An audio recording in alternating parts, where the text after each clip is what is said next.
Coming up in this video, we're going to be talking about a whole bunch of stuff. WWE may have ruined some championship plans. Maybe they spoiled it. Tony Khan was on the Ariel Helwani show. I got a lot of praise for this. Also, details behind Dolph Ziggler's return and a injured WWE star coming back soon from injury.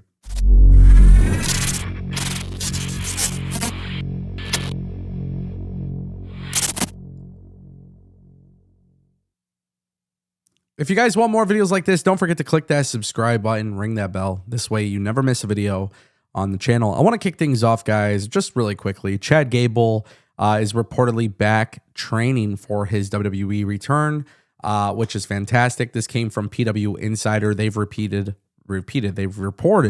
that Chad Gable is back at the Performance Center getting ready to train for his in-ring return. We haven't seen him since June. He had the shoulder injury. WWE basically went from having Chad Gable as El Grande Americano to now Ludwig Kaiser is playing that character. This is obviously a very tricky situation because I think Ludwig Kaiser at this point is a far greater El Grande Americano. Like I know this is, for some people you might disagree with me, but I feel like this El Grande Americano character could probably last a very, very, very long time.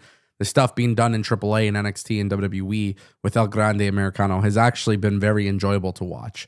And because it's been so enjoyable to watch, I want to see Chad Gable come back to WWE television, but I actually want him away from Raw. Like, get him on SmackDown. You could do stuff with him, Julius and Brutus. That's fine. Put him on SmackDown. Let's see Chad Gable go after the title.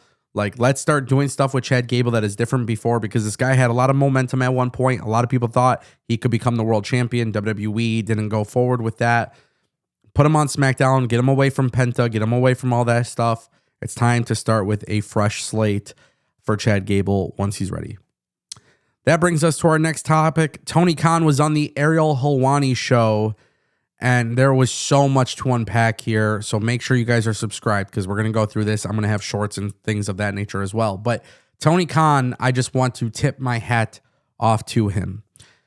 This year, Tony Khan's been mostly silent. Yes, he's on social media promoting his show. Yes, he does some interviews here and there. But I feel like for the first 5 years of AEW's existence, and I've said this plenty of times, Tony Khan, I feel, would handle interviews and social media very poorly. Very poorly. Not willing to answer questions, being a typical promoter, sidestepping, and I feel like this interview with Ariel Helwani was absolutely incredible.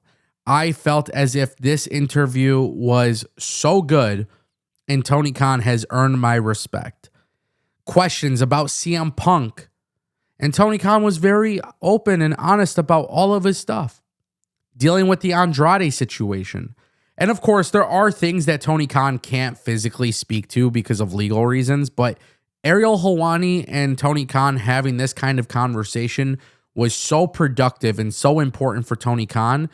And I genuinely believe that Tony Khan has actually earned my respect here. Not that he needs to earn my respect, none of that. But my point that I'm saying is I've always respected the hustle that Tony Khan had. I never really respected the way Tony Khan handled himself in interviews.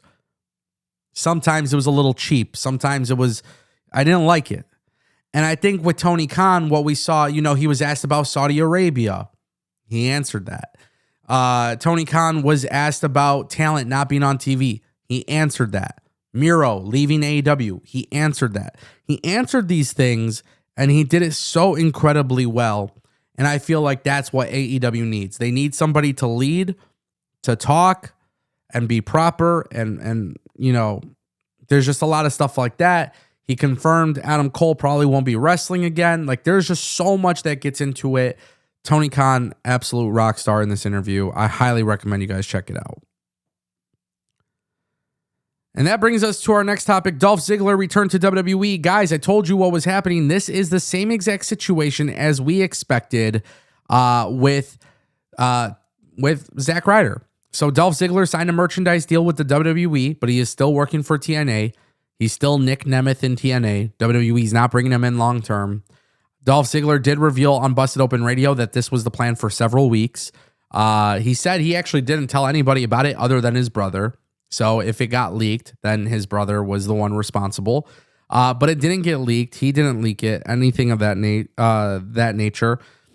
I mean, this was amazing, right? Like, this is cool. WWE is not shy to put talent on TV that are not signed to the company. And sometimes that's okay.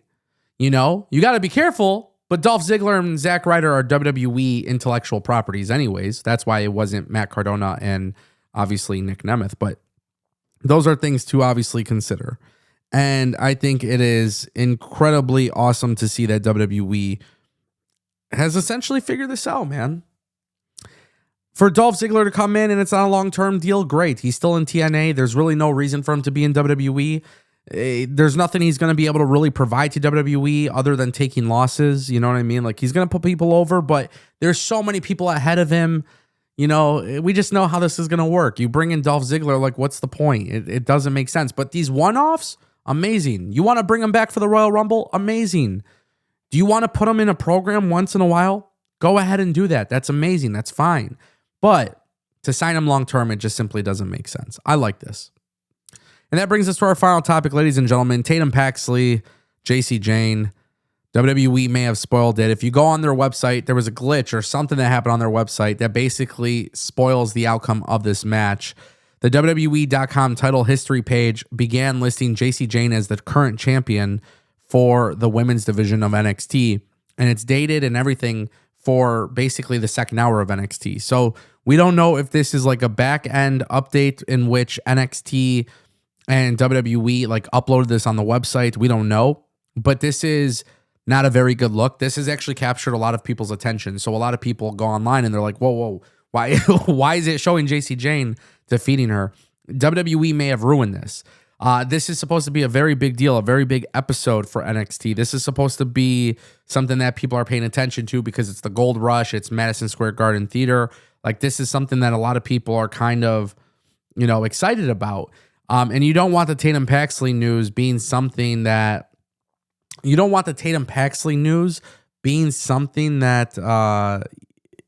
gets leaked like that. You know what I mean? Just a very tricky situation. I think WWE has kind of had a couple blunders with their website, especially in the past few years, where like things do get leaked or spoiled or something to that extent. I'm not a big fan of that personally. I don't like that. I don't think it's productive. I would like to see this improved for WWE over time. I'm hoping that this isn't true either. I think Tatum Paxley and what she's doing with this belt is actually really cool. It's generated some interest. And props to NXT for giving some of these women an opportunity to do things that are a little bit different and to do things where maybe you're not expecting them to win the belt, but they are winning the belt. It's so easy for us wrestling fans to sit there and say, oh my God, this person's going to be a champion. And then this person's not. And then it turns out that this person actually becomes a champion. So nonetheless, it is what it is, but I want to know what you guys think down below.